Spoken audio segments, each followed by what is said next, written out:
எல்லாரோட பெரியவங்க நீங்கள் தான். உங்கள் கைராசி தான் இன்றைக்கி நம்மளை இம்புட்டு தூரம் கொண்டு வந்திருக்கு. நீங்களே சந்தோஷமா அடுப்பு பற்ற வைங்க. சரி, இம்புட்டு தூரம் சொல்கிறீங்க, நானே பற்ற வைக்கிறேன். கடவுளே, இன்னைக்கு செய்கிற பிரியாணி நல்லபடியாக வரணும்ப்பா. நீ தான் எங்கள் கூடவே இருந்து இந்த தொழிலை நல்லபடியாக நடத்தி கொடுக்கணும்.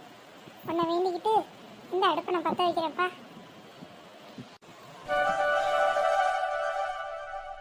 ஏண்டி இதுக்கு போய் கை தட்டுவீங்க? அக்கா, இதுக்கு தட்டாமல் வேறு எதுக்கு தட்டுறது? வாழ்க்கையில் முதல்ல நம்ம ஒரு தொழில் தொடங்கியிருக்கோம், நம்மளே தான் அதை என்கரேஜ் பண்ணணும். சரி சரி புரியுதா? அப்படியே அந்த சிரிச்ச முகத்தோட சட்டியை தூக்கி அடுப்பில் வச்சிருங்க. சரிடி. சூப்பர். சரிக்கா, நாங்கள் போய் அங்கே நறுக்கி வச்சதெல்லாம் எடுத்துகிட்டு வந்துடுறோம். ஆமாம் ஆமாம், சட்டி காயறதுக்குள்ளே எண்ணெய் தாளிக்கு தேவையான ஜாமான்லாம் எடுத்துடுவாங்க. சட்டு புட்டுன்னு சமைச்சு விட்டுட்டு அடுத்தடுத்த வேலையை பார்ப்போம். சரி, இன்னைக்கு நம்ம கைவண்ணத்தை காட்ட போகிறோம். நம்ம வீட்டில் இருக்கவங்களுக்கு பிடிக்கும், ஊர் உலகத்தில் இருக்கவங்களுக்குலாம் நம்ம பிரியாணி பிடிக்குமான்னு தெரில. சரி, ஒரு நம்பிக்கையோடு செய்வோம், கண்டிப்பாக எல்லாருக்கும் பிடிக்கும். ஆட்டை கடிச்சு மாடை கடிச்சு இப்போ மனுஷனே கிடைக்கிறாளுங்க. சும்மா பேச்சுக்கு தான் சொல்கிறாங்கன்னு பார்த்தா உண்மையாகவே இன்றைக்கி அடுப்பையே பற்ற வச்சுட்டாளுங்க. இதை அப்படியே நம்ம சும்மா விடக்கூடாது, இதுக்கு ஒரு முடிவு கட்டணும். இப்போ நம்ம போய் இதெல்லாம் வேணான்னு சொன்னோம், அவளுக்கு நம்ம தோத்துட்டு தான் நினைப்பானுங்க, இல்லை பயந்துட்டு தான் நினைப்பாளுங்க. அப்படி பண்ணக்கூடாது. ஒருவேளை இவளுக்கு பிரியாணி பண்ணி அது நல்லா தொழில் பிக்கப் ஆகிடுச்சுன்னா இனிமேல் ஒருத்தி நம்மளை அந்த வீட்டில் பதிக்க மாட்டா. அந்த அளவுக்கு போக விடக்கூடாது. இதுக்கு ஆரம்பத்திலே ஒரு முட்டைக்கட்டையை போடணும். நாளே முட்டைக்கட்டையை போட்டால் மிச்சம் 8 நாள் என்ன பண்ணுவாளுங்க? ஏதாவது வழி பண்ணுறேன். யோசி சாசு, யோசி. சட்டு புட்டுன்னு வேலை ஆரம்பிங்க. ஏண்டி, நீ ஆர்வப்படுறத பார்த்தா தொழில் தொடங்குற மாதிரி தெரியலடி, நீ சாப்பிட்றதுக்குங்கிற மாதிரிலாம் இருக்கு. ஏக்கா, நம்ம சாப்பிட்டு நல்லா இருக்குன்னு சொன்னாதானக்கா வியாபாரம் நல்லா இருக்கும். நம்ம பாட்டுக்கு என்ன எதுன்னே தெரியாம சமைச்சு கொண்டு போய் வச்சா அப்புறம் தொழில் நல்லா இருக்குமா, வியாபாரம் பிக்கப் ஆகுமா? முதல்ல சமைச்சு முடிச்சு நம்ம எல்லாரும் ஒரு வாய் சாப்பிடுவோம், அப்புறமா வியாபாரத்துக்கு எடுத்துட்டு போய்க்கும். ஆமாம்மா, நீ சொல்றதெல்லாம் நான் கேட்டுட்டு தான் இருந்தேன். நீ சொல்றதுதான் வாஸ்தவம். ஆமா ஆமா, வாஸ்தவம் வாஸ்தவம். உங்கள்கிட்ட அமைதியா இருக்கீங்களே நினைச்சேன், ஆரம்பிச்சிட்டீங்கடி. சரி சரி, என்னதான் கிடைக்கினாலும் முதல்ல வீட்டுக்கு தான், முதல்ல பிள்ளைகளுக்கு உங்களுக்கெல்லாம் எடுத்து வச்சுட்டு தான் நான் கடைக்கு எடுத்துட்டு போவேன். அதுதான் மல்லிகாக்காங்கிறது. ஆரம்பிக்கலாமா? என்னடி 2 பேரும் கோரத்தை சொல்றீங்க? முதல்ல இந்த எண்ணெய் ஊற்றுவோம். எக்க, மொத்த எண்ணெய் ஊற்றிடுவீங்களா? ஆமாண்டி, எல்லாம் அளந்துதான் எடுத்து வச்சிருக்கேன், எல்லாத்தையும் ஊற்ற வேண்டியதான். அடுத்து அந்த பிரியாணி பொடி எடுங்க, அப்படியே போட வேண்டியதான். இதில் என்ன பட்டை கிராம்பு சோம்பு எல்லாமே அரைச்சி வச்சிருக்கேன், அது அப்படியே போட்டோன்னா பொரியிற சவுண்டு கேட்கணும். சிக்கன் நல்லா பொரியிற சத்தம் கேட்கு. இப்போ அந்த வெங்காயத்தை எடுத்து போட வேண்டியது. வெங்காயம் அந்த பக்கம் தான் இருக்கு. இதில் கொஞ்சம் சின்ன வெங்காயமும் அரைச்சி வச்சிருக்கேன், அப்படியே பெரிய வெங்காயமும் இருக்கு, எல்லாத்தையும் இதில் போட வேண்டியதான். இப்போ இதில் வதக்கி விட போவேன்.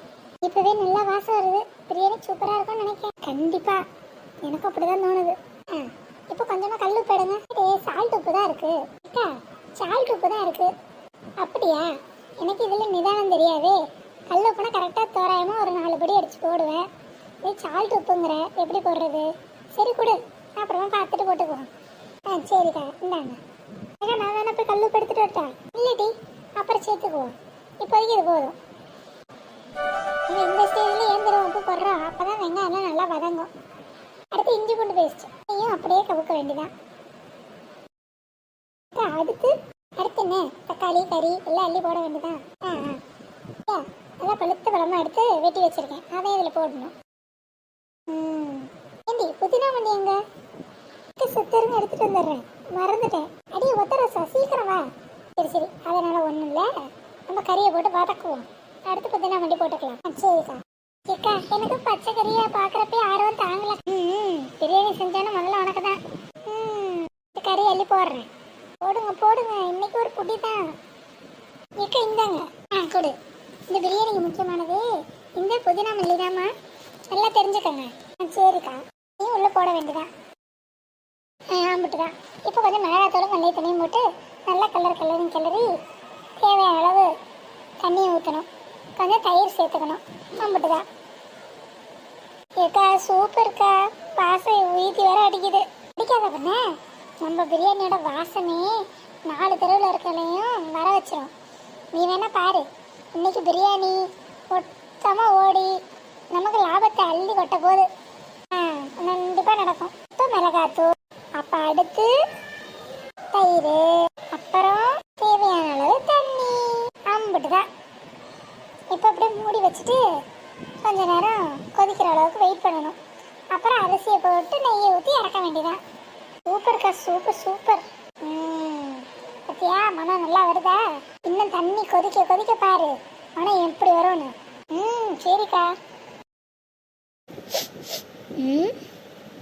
நிஜமாவே பிரியாணியை நல்லா செஞ்சிருவாளுகளோ? செஞ்சாலும் செய்வாளுக, இவள்களும் நம்ப முடியாது. ஒருவேளை செஞ்சுட்டாளுங்கன்னா வியாபாரம் நல்லபடியாக நடந்துருச்சுன்னா, சொன்ன மாதிரியே 10 நாளில் 10,000 ரூபாய் ரெடி பண்ணிட்டாளுங்கன்னா நம்மளை மதிப்பாளுகளா? ஏற்கனவே சின்னது நம்மளை மதிக்கிறது இல்லை, பெருசும் சேர்ந்து மதிக்காமல் போயிடுமே.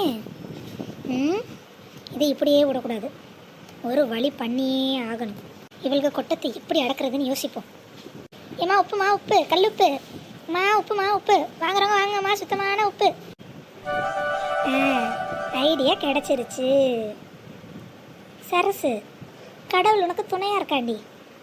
இனிமேல் உன்னால் யாரும் பகச்சிக்க முடியாது.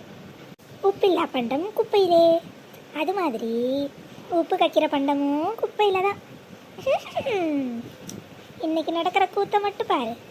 பிரியாணி கடையாக போடுறீங்க, பிரியாணி கடை, அதுக்கு இன்னையோட ஒரு முடிவு கட்டுறேன். இந்த சரசை பகச்சிக்கிட்டா இவங்க நிலைமை என்னென்னு நான் காட்டுறேன். என்னையா பகச்சிக்கிறீங்க? வரேன்டி வரேன். உங்களுக்கு ஆப்பு ஆழ்ந்த வேலை இருக்குது, அதுவும் இந்த சரசு ரூபத்தில் இருக்குது. வந்துக்கிட்டே இருக்கேன், வெயிட் அண்ட் சி. மக்களே, நீங்கள் யாரும் நான் பண்ண வரது கண்டுபிடிச்சிட்டிங்களா? கண்டுபிடிச்சிருப்பீங்க. யாரும் அங்கே சொல்லிடாதீங்க.